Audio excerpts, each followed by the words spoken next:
నేను ఈరోజు నైట్ ఒక పూజ చేయడం జరిగింది. పవన్ కళ్యాణ్ గారు, మీరు ఏమి బాధపడద్దు.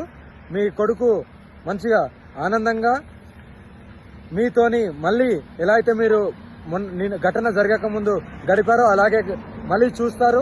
నా వంతుగా నేను కాపాడుతాను. పూజలో కూర్చోబోతున్నాను. నైట్ ఎవ్రీడే నైట్ కూర్చుంటాను కాబట్టి చేస్తాను. ఏమీ బాధపడద్దు. మీరు ఇలాగే ఇంకా సనాతన ధర్మం గురించి ఇంకా పోరాడుతూ ఉండండి.